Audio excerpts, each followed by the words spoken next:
Hello everyone. Welcome to our Fisheries Board Exam Review. This video aims to help fisheries graduates increase their chances of passing the licensure examination for fisheries professionals. In every episode, we answer and explain 20 questions from the major fields of fisheries. In this episode, we prepared 20 questions related to capture fisheries. But before we continue, if you are new to this channel, we make videos related to fishery matters, including review questions, lectures, trivias, and some basic fishery skills. So, if you like these kinds of contents, please subscribe in our YouTube channel, and hit the notification bell so that you will be updated of our new contents. So, let's keep it rolling. Which of the following is not prohibited by the Fisheries Code? The options are: A. Establishment of pens and cages in defined migratory paths. B. Selling fish caught by explosives. C. Commercial fishing vessels employing unlicensed crew members. And D. Eating fish caught by cyanide. So, what do you think is the correct answer? The correct answer is D. Eating fish caught by cyanide. There is no provision in the Fisheries Code that prohibits anyone to eat fishery resources that are illegally caught. The other options are prohibited by the Fisheries Code. Section 114, or the obstruction of defined migration paths, prohibits the establishment of pens and cages in defined migratory paths. Section 126, or possessing, dealing in or disposing illegally caught or taken fish, prohibits the selling fish caught by explosives. And Section 113, or commercial fishing vessel operators employing unlicensed fisherfolk, fish worker or crew, prohibits commercial fishing vessels employing unlicensed crew members. Who is the incumbent, or current director of BFAR? The choices are: A. Attorney Osas Perez. B. Malcolm Sarmiento Jr. C. Eduardo Gongona. And D. Salvador Escudero. Do you think you know that answer? The correct answer is C. Eduardo Gongona. Eduardo Gongona is a retired Commodore of the Philippine Coast Guard. He served as the BFAR Director since June 2016, and currently also the Agriculture Undersecretary for Fisheries. Attorney Osas Perez was the BFAR Director during President Benigno Simeon Aquino's administration.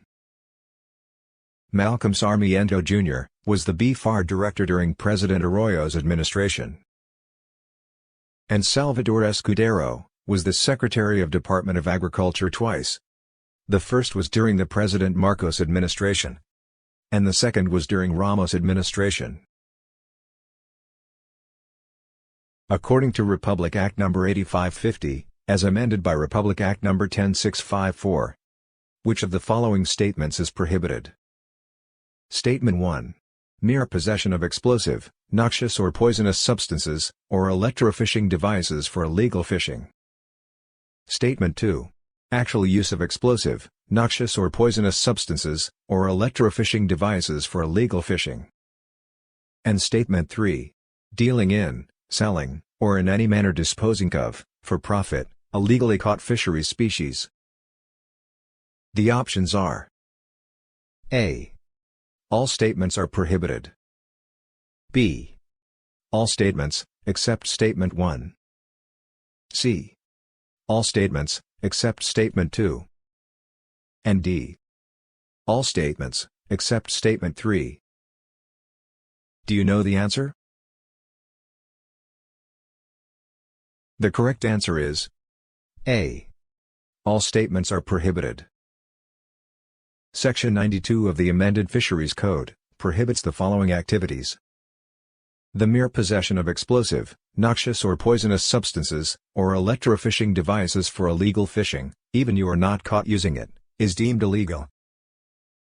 Actual use of explosive, noxious or poisonous substances or electrofishing devices for illegal fishing. And dealing in, selling, or in any manner disposing of, for profit, illegally caught fisheries species. What do you call the requirement of continuously observing fishing effort, characteristics of fishery resources, and resource yields or catch? The choices are: A. Monitoring, B. Control, C.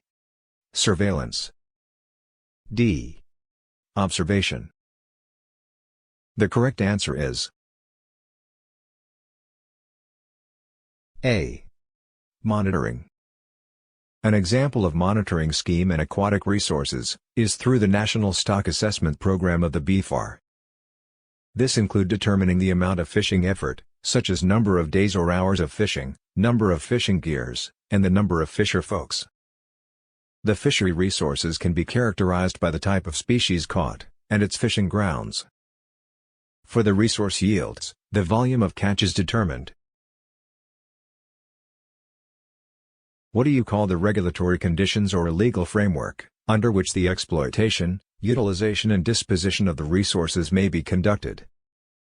A. Monitoring, B. Control, C. Surveillance, D. Observation.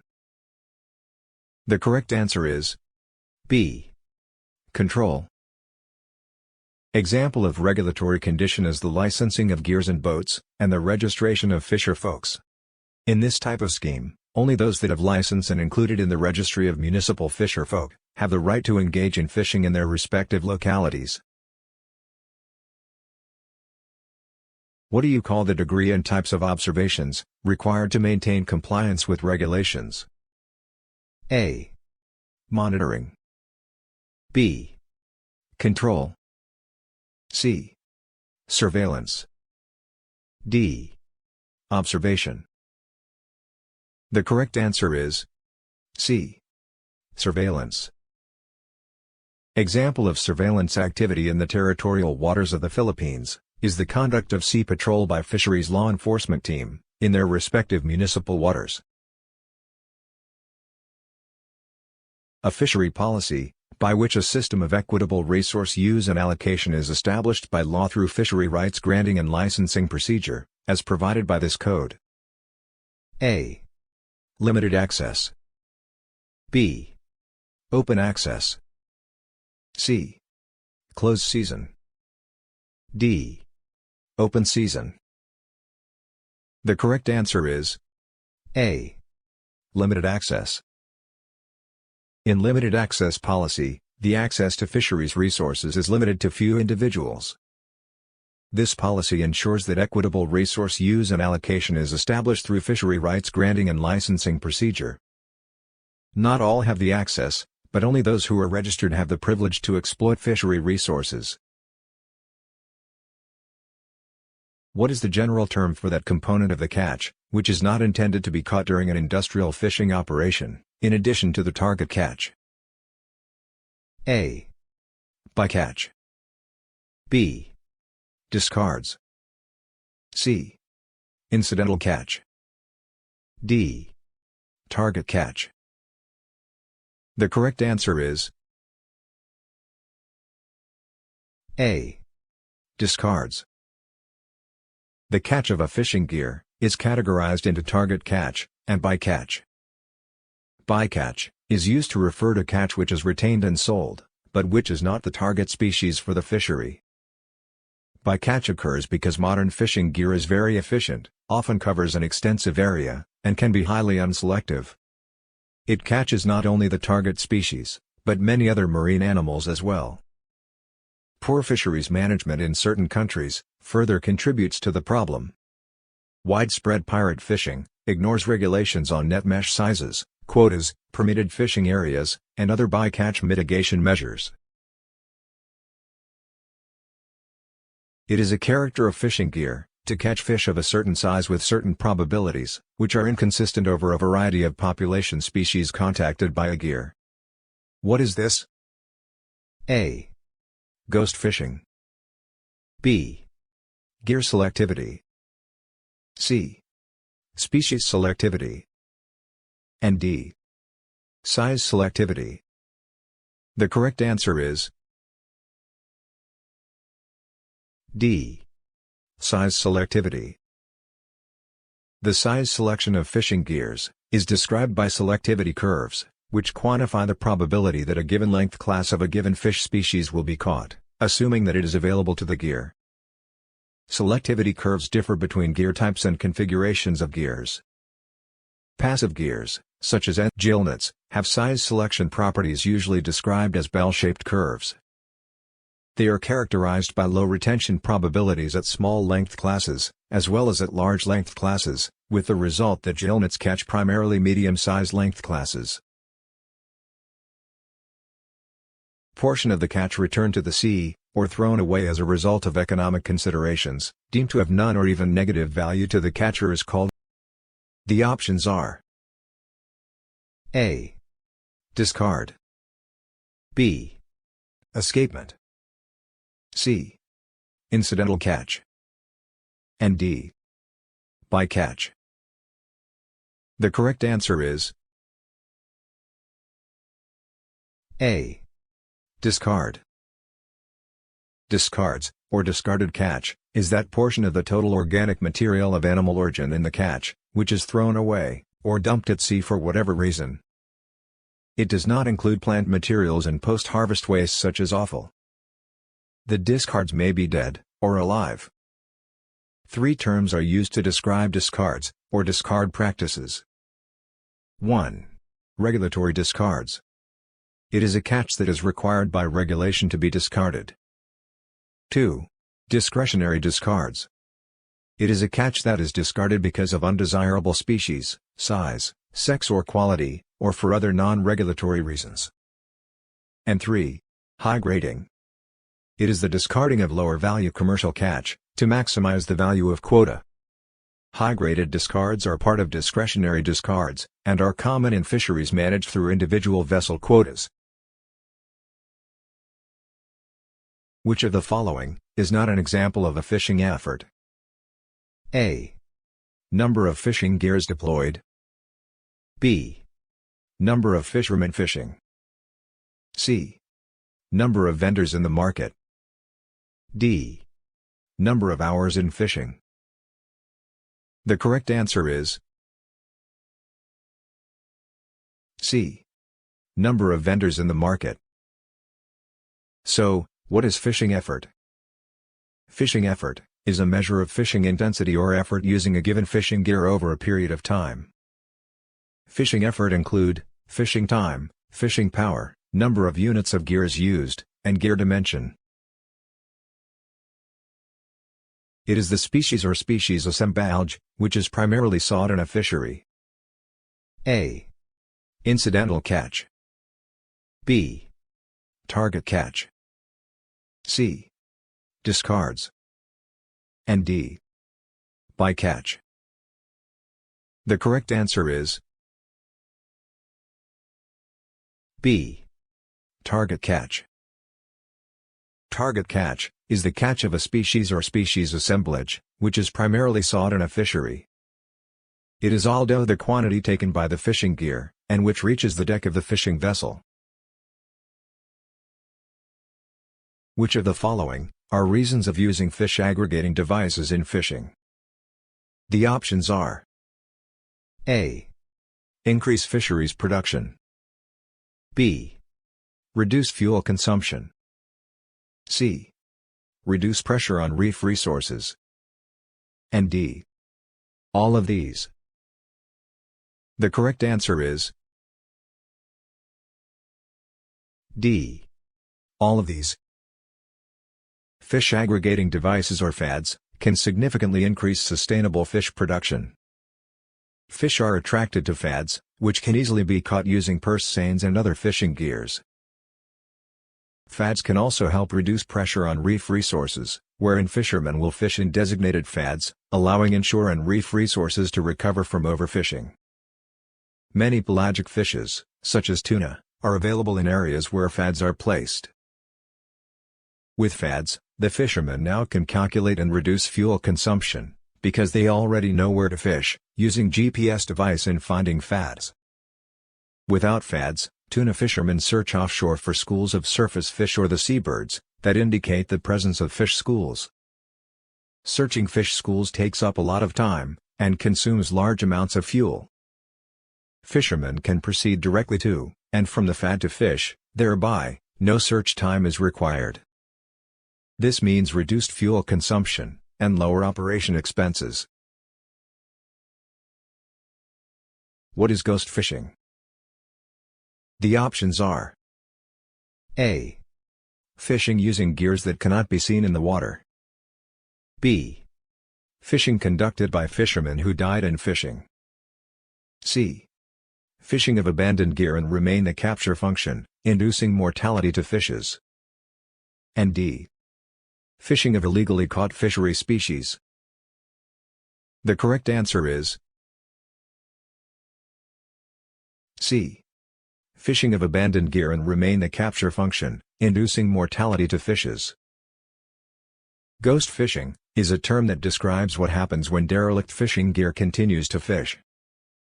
Derelict fishing gear, sometimes referred to as ghost gear, is any discarded, lost, or abandoned fishing gear in the marine environment. This gear continues to fish and trap animals, entangle and potentially kill marine life, smother habitat, and act as a hazard to navigation. Derelict fishing gear, such as nets or traps and pots, is one of the main types of debris impacting the marine environment today. A type of overfishing, wherein fish are caught before they can optionally reproduce, when the adult population is caught in very large numbers, such that reproduction is impaired. What is it? The options are: A. Economic overfishing. B. Malfusion overfishing. C. Recruitment overfishing. And D. Growth overfishing. The correct answer is C. Recruitment overfishing. Recruitment overfishing is the rate of fishing above which the recruitment to the exploitable stock becomes significantly reduced. This is characterized by a greatly reduced spawning stock, a decreasing proportion of older fish in the catch, and generally very low recruitment year after year. Recruitment may lead to stock collapse, if prolonged and combined with poor environmental conditions. What do you call the type of overfishing, wherein fish are caught before they can grow into adult size? The choices are: A. Economic overfishing. B.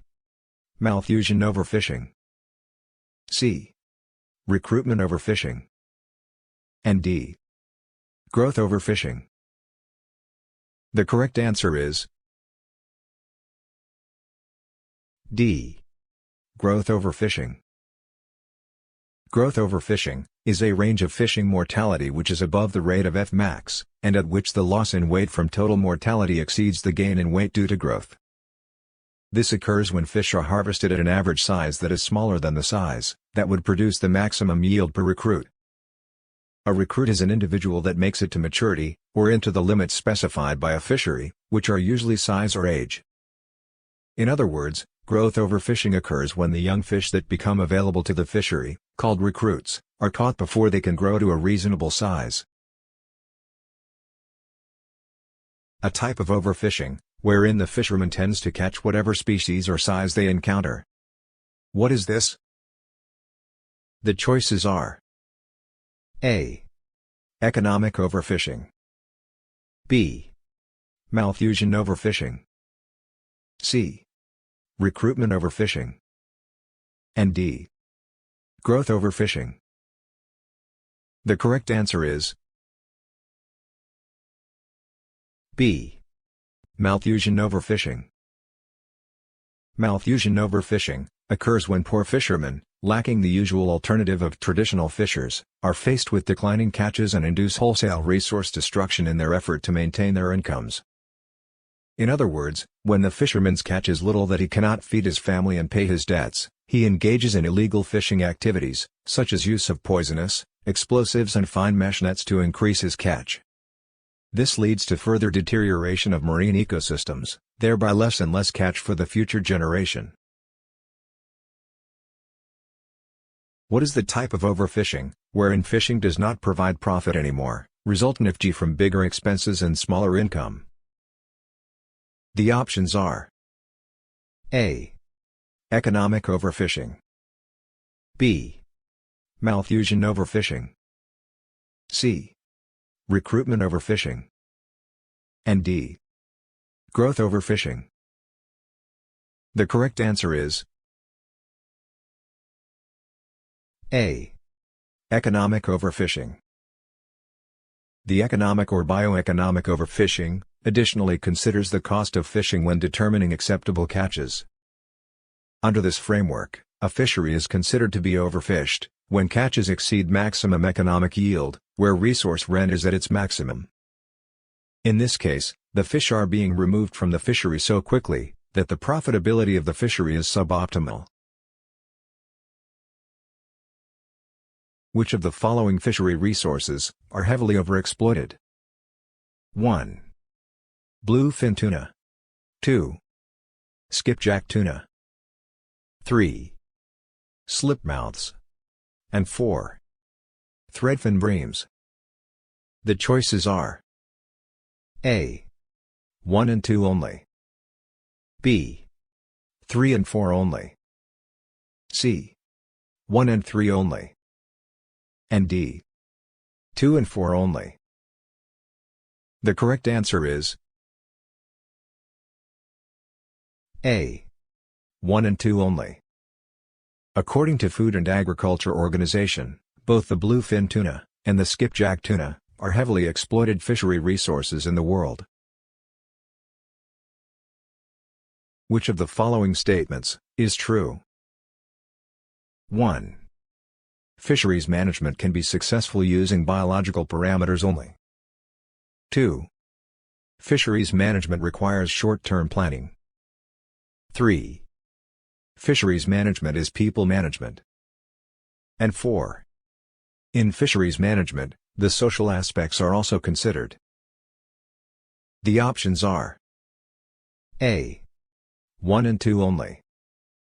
B. 3 and 4 only. C. 1 and 3 only. And D. 2 and 4 only. The correct answer is B. 3 and 4 only.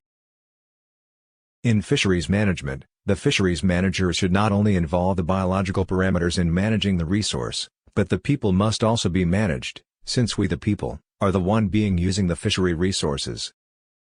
To have a successful fisheries management, one must also address the socio-economic impact of managing fishery, and how it can affect the people's economic status. We must inculcate in the mind of the fisherman as the main stakeholder, that they can contribute in success of managing the fishery, if they will cooperate also. Once the support of the local stakeholders are in place, this must be sustained and enable them to refrain from breaking any fishery management measures. And now, it's time for our fun question. What do you call the interaction between two different organisms living in close physical association? If you know the answer, you can comment your answer in the comment box below. We will reveal the answer in the next episode. That's all for today's episode. I hope that you learned something from us. We suggest that you read anything that is related to fisheries matters, be it from the books, articles, or even from the news.